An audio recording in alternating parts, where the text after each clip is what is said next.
அஸ்ஸலாமு அலைக்கும் வரஹ்மத்துல்லாஹி வபரகாத்துஹு. தொடர்ச்சியாக அபூபக்கர் ரலியல்லாஹு அன்ஹு அவர்களுடைய வரலாற்றை நாம் பார்த்து வருகிறோம்.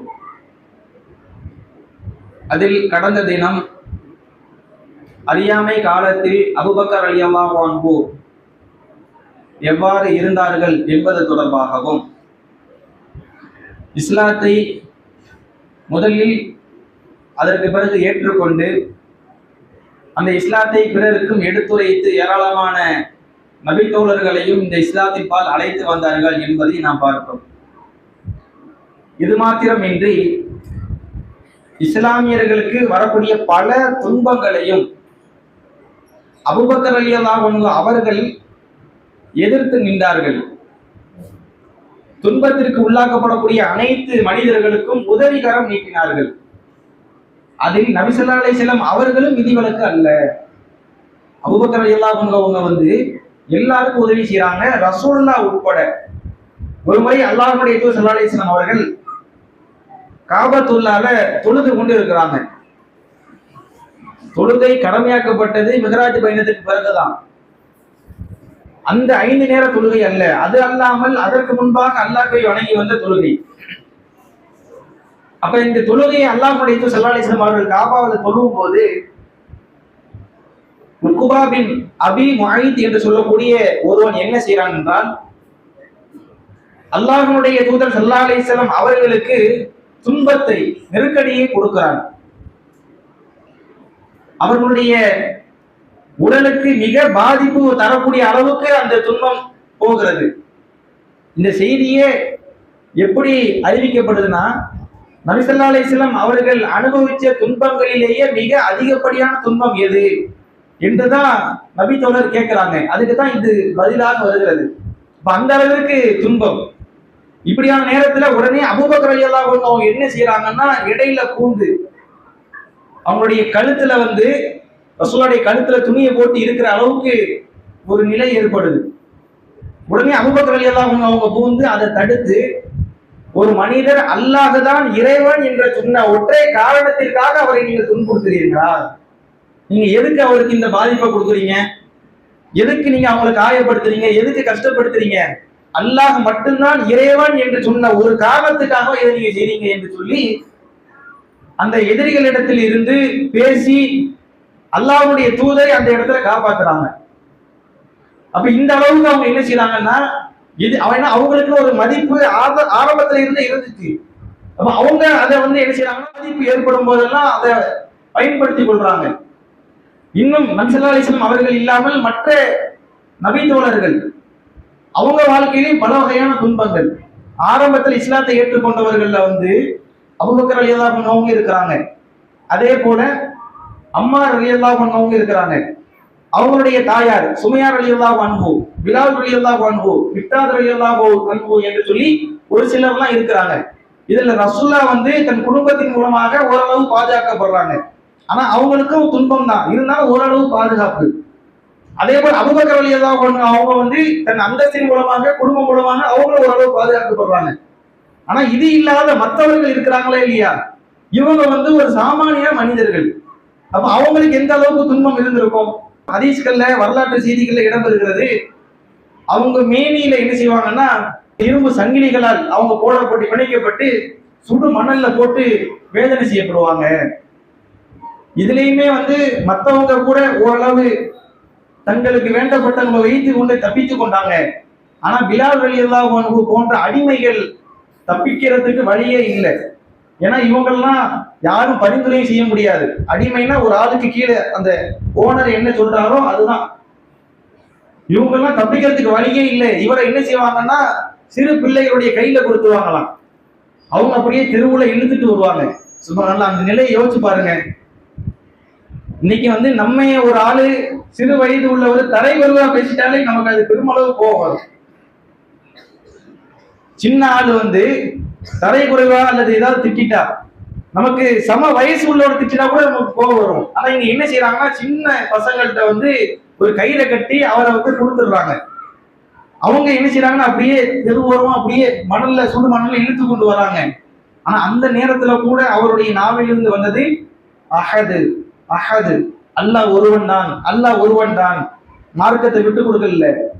அடிமையாக இருந்து இந்த பாதிப்பு உள்ளாக்கப்பட்டாலும் இந்த அளவுக்கு அவங்க உறுதியாக இருக்கிறாங்க. அப்ப இவ்வளவு துன்பத்தை அவர் அனுபவிக்கும் போது அவர் காப்பாற்றுறதுக்கு யாருமே இல்லை. அப்ப அபூபக்கர் ரலியல்லாஹு அன்ஹு என்ன செய்யறாங்கன்னா, தன்னிடத்தில் இருக்கக்கூடிய செல்வத்தை கொடுத்து அவங்களை விடுவிக்கிறாங்க. ஏன்னா இவங்க நம்ம நேற்றே பார்த்தோம், செல்வமுடையவங்களாக இருந்தாங்க, அதிக அளவுக்கு செல்வம் உள்ளவங்களா இருந்தனால இவங்க என்ன செய்யறாங்கன்னா, அடிமையை விலைக்கு வாங்கலாம். இவங்க இவ்வளவு துன்பத்துக்கு ஆளாக்கப்படும் போது என்ன செய்யறாங்கன்னா, அவங்களை அப்படியே காசை கொடுத்து விடுவிக்கிறாங்க. அவங்கள மட்டும் இல்ல, கிட்டத்தட்ட 7 அடிமைகளை அபூபக்கர் ரலியல்லாஹு அன்ஹு அவர்கள் தன்னுடைய காசை, பொருளாதாரத்தை கொடுத்து விடுவித்தார்கள். அடிமையை விடுவிக்கிறதுங்கிறது சாதாரணமானது இல்லை, எல்லாராலையும் விடுவிக்க முடியாது. சும்மா இன்னைக்கு ஒரு சைக்கிள் வாங்குற மாதிரியாவா? இன்னைக்கு விலை உயர்ந்த அளவுக்கு ஒரு செல்வமாக இருக்குமா இல்லையா? அது போன்றுதான் அன்றைக்கு அடிமை. அடிமை என்று இருக்கிறதுனா அது ஒரு மிகப்பெரிய செல்வம். அதை சும்மா ஒரு 5 ரூபாய் 10 ரூபாய் கொடுத்துட்டுனா விடுவிக்க முடியாது, அவங்கள விடுவிக்க முடியாது. அப்ப அப்படி இருக்கும்போது இவங்க பெரும் தொகை என்ன செய்யறாங்கன்னா கொடுத்து 7 பேரை என்ன செய்யறாங்கன்னா விடுவிக்கிறாங்க. அந்த அளவுக்கு தன்னுடைய பொருளாதாரத்தை முழுக்க முழுக்க அல்லாஹ்வினுடைய மார்க்கத்திற்காகவே அர்ப்பணித்தாங்க. அதனாலதான் ரசூலா சொல்றாங்க, அபூபக்கர் அவங்களை போன்று தன் செல்வத்தை இந்த மார்க்கத்துக்காக அர்ப்பணித்த யாரும் இல்லை. அவர் தான் அந்த அளவுக்கு பொருளாதார உதவி செஞ்சு இஸ்லாத்துக்கு உதவி செஞ்சிருக்கிறாரு, இஸ்லாம் மேலோங்கிறதுக்கு வழிவகுத்திருக்கிறாரு என்று ரசூலாவே சொல்றாங்க, சிலாகித்து சொல்றாங்க. அப்ப இந்த அளவுக்கு அவங்க என்ன செய்யறாங்கன்னா, ஆரம்ப காலகட்டத்துல யாரெல்லாம் பாதிப்புக்குள்ளாகுறாங்களோ அவங்களுக்கு தன்னால் முடிஞ்ச உதவிகளை செய்து கொண்டிருக்கிறாங்க. இப்படி இருந்த அபூபக்கர் ரலியல்லாஹு அன்ஹு அவங்க ஒரு கட்டத்துல அவங்களுக்கே துன்பம் மேலோங்குது. அவங்க மற்றவங்களுக்கு என்ன செய்யறாங்கன்னா உதவி செஞ்சு எல்லாரையும் காப்பாத்திட்டு இருக்கிறாங்க. ஆனா அன்றைக்கு உள்ள எதிரிகளுடைய அந்த வெறி, அவங்களுடைய அந்த குடைச்சல் என்பது பெருமளவுக்கு அதிகமாகுது. ஒரு கட்டத்தில் அபூபக்கர் ரலியல்லாஹு அன்ஹு அவங்க யோசிக்கிறாங்க, இதுக்கு மேல நம்ம மக்களை வாழவே முடியாது, நம்ம வேற நாட்டுக்கு போயிடுவோம். ஏன்னா அந்த அளவுக்கு துன்பம். கப்பாப் என்று சொல்லக்கூடிய ஒரு நபித்தோழர், இவர் ஆரம்ப காலத்துல பயங்கரமா வேதனை செஞ்சிருக்கிறாங்க. ஒரு முறை உமர் ரலியல்லாஹு அன்ஹு அவங்களுடைய ஆட்சி காலத்தில் கப்பாப் ரலியல்லாஹு அன்ஹு அவங்க வர்றாங்க. வரும்போது உமர் ரலியல்லாஹு அன்ஹு அத தகவலை எல்லாம் நினைவுபடுத்தி அவங்கள அந்த வேதனையை காட்டுறதுக்கு பணிக்கிறாங்க. இவங்க தன்னுடைய துணியை அகற்றிட்டு காட்டுறாங்க. முதுகுல அந்த காயம் எதுவரை இருக்குன்னா, ரசூல்லா மூத்தாயாச்சு, அபூபக்கர் ரலியல்லாஹு அன்ஹு மூத்தாயாச்சு, உமர் ரலியல்லாஹு அன்ஹு அவங்க காலம் வந்துருக்கு. ரசூல்லாவே 23 ஆண்டு காலம் வாழ்ந்திருக்கிறாங்க.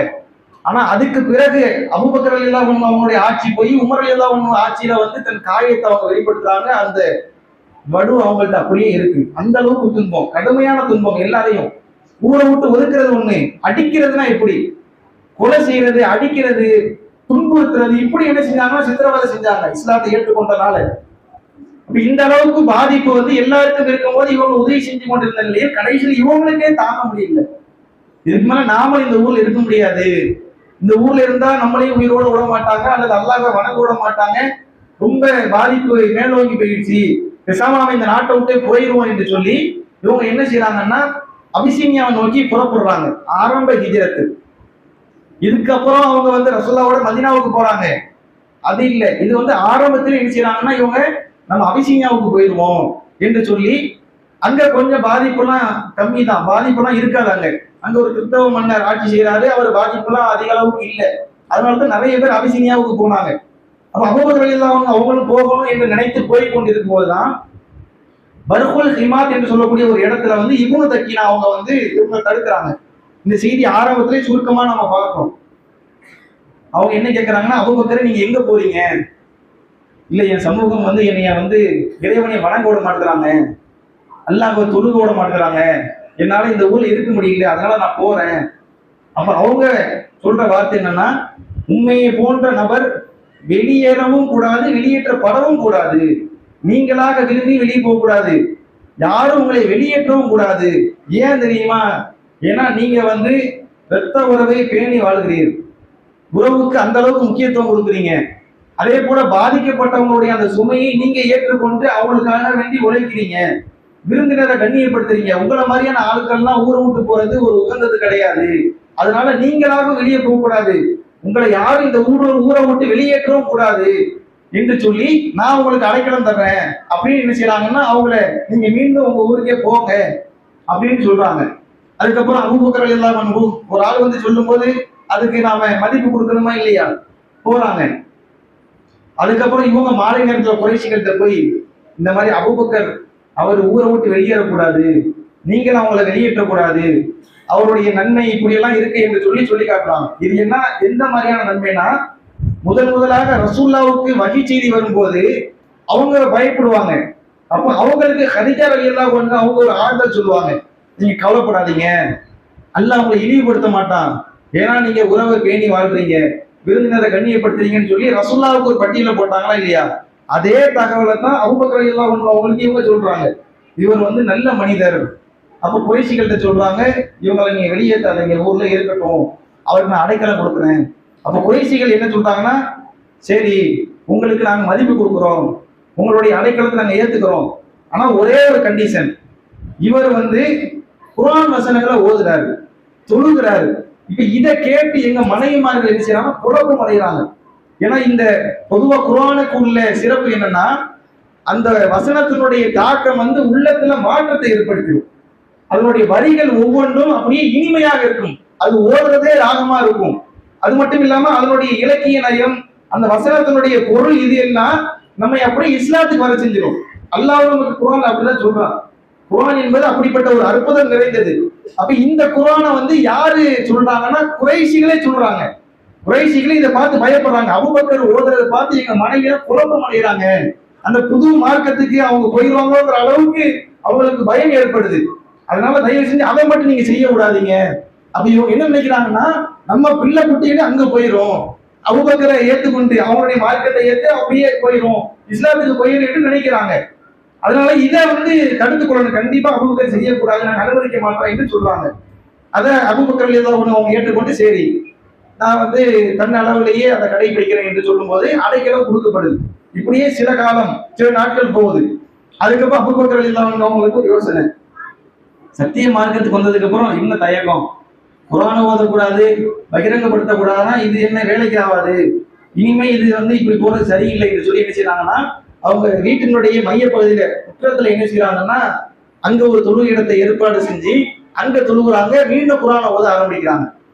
இந்த குர்ஆன் வசனத்தை ஓதும் போது அபூபக்கர் ரலியல்லாஹு அன்ஹு அவங்களுக்கு உள்ள தனி சிறப்பு என்னன்னா, அவங்க குர்ஆன் வசனம் ஓதுனாலே அழுதுருவாங்க. கடைசி காலத்துல ரசூல்லா நோய்வாய்ப்பட்டு இருக்கும் போது அபூபக்கரை தொழுக வைக்க, அபூபக்கர் ரலியல்லாஹு அன்ஹு அவங்களை தொழுக வைக்கிறதுக்கு படிக்கிறாங்க. ஆயிஷா ரலியல்லாஹு அன்ஹா அவங்கள்ட்ட சொல்றாங்க. ஆனா அவங்க என்ன சொல்றாங்கன்னா, வேண்டாம் வேண்டாம், அவர் ரொம்ப இலகிய மனம் உள்ளவர், குர்ஆன் வசனத்தை ஓதுனா அழுதுருவாரு, நீங்க உமர் ரலியல்லாஹு அன்ஹு அவங்களை சொல்லுங்கன்னு சொல்றாங்க. அப்ப அந்த அளவுக்கு அவங்க என்ன குர்ஆன் வசனத்தை ஓதும் போதே அவங்களுடைய உள்ளத்துல தாக்கத்தை ஏற்படுத்தி அழுகுவாங்க. அப்ப இந்த அளவுக்கு அவங்க இருக்கும்போது இவங்க தொழுது வச்சு அழுகும் போது அதை குறைஷி பெண்கள்லாம் என்ன செய்யறாங்க, கேட்கிறாங்க, என்னடா மனுஷன் இந்த மாதிரி ஏதோ ஒரு வசனத்தை ஓதுறாரு. ஏன்னா நமக்கு அரபி தெரியாது, அவங்களுக்கு அரபி தெரியுமா இல்லையா, அதனுடைய அர்த்தம் அதனுடைய கருத்து எல்லாம் தெரியும். அப்ப அதை பார்க்கும்போது இது வித்தியாசமா இருக்கு, இவர் வேற அழுகிறாரு, அதனுடைய தாக்கம் இதையெல்லாம் பார்த்து அவங்க என்ன செய்யறாங்கன்னா மீண்டும் குழப்பத்துக்கு உள்ளாகிறாங்க. அபூபக்கர் ரலியல்லாஹு அன்ஹு அதை ஏற்படுத்துறாங்க. ஆரம்பத்துல நான் கட்டுப்பட்டு இருக்கேன் என்று சொன்னாலும் கூட, ஆனா கடைசி வரைக்கும் நம்ம இப்படி இருக்க முடியாது, இஸ்லாத்தை பகிரங்கப்படுத்தணும், இறைவனை நான் வணங்குவதற்கு யாரும் தடைப்பட முடியாது என்று சொல்லி மீண்டும் அதை என்ன செய்யறாங்கன்னா அவங்க கடைபிடிக்கிறாங்க.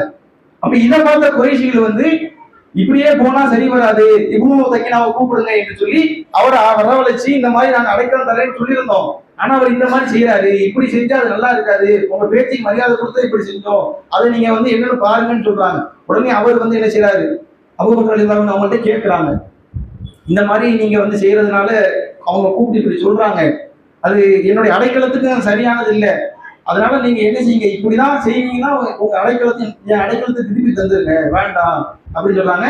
தாராளமா உங்க அடைக்கலத்தை எடுத்துக்கிறீங்க, எனக்கு அல்லாஹ்வுடைய அடைக்கலமே போதும், உங்க அடைக்கலம் வேண்டாம், எனக்கு அல்லாஹ்வுடைய அடைக்கலமே போதும், அல்லாஹ்வே போதுமானவர் என்று சொல்லி அவங்க மீண்டும் என்ன செய்யறாங்கன்னா அங்கேயே இருந்து அல்லாஹ்வை வணங்கக்கூடிய ஒரு நிலையை ஏற்படுத்திக் கொள்றாங்க என்பதை பார்க்க முடியும். யாருக்கும் அஞ்ச இல்லை, பயப்பட இல்லை, அவங்களுடைய எதிர்ப்புகளுக்கு ஆளாகல, சத்தியத்தை சொல்வதற்கு தயங்கள் இல்லை. எதிர்ப்புகள் வந்தாலும் அதை தாண்டி அவங்க என்ன செய்யறாங்கன்னா மீண்டும் கடற்பணி ஆக்குறாங்க. போனால திருப்பி கொண்டு வர வச்சு அல்லாஹ் எப்படி செய்யறாங்கன்னா, இவர் போயிருப்பாரு, திருப்பி கொண்டு வர வச்சு நீ இந்த சத்திய மார்க்கத்தை மீண்டும் பகிரங்கப்படுத்தி இதன் மூலம் பல பேர் வரட்டும், குறைஷியுடைய பெண்களே வரட்டும், எல்லாரும் இஸ்லாத்துக்கு வரட்டும் என்று சொல்லி அல்லாஹ் ஒரு ஏற்பாடாக இந்த ஏற்பாடை செய்தான் என்பதை நாம் இந்த செய்தியில் இருந்து பார்க்க முடியுது. அப்ப இது அவர்கள் தொடர்பாக உள்ள ஆரம்ப நிகழ்வாக நாம் பார்க்கிறோம். இன்ஷா அல்லாஹ் இனி வரக்கூடிய நாட்களில் மற்ற செய்திகளை தொடர்ந்து அறிவோம் என்று சொல்லி இந்த உரையை முடித்துக் கொள்கிறேன். அஸ்ஸலாமு அலைக்கும் வரஹ்மத்துல்லாஹி வபரகாத்துஹு.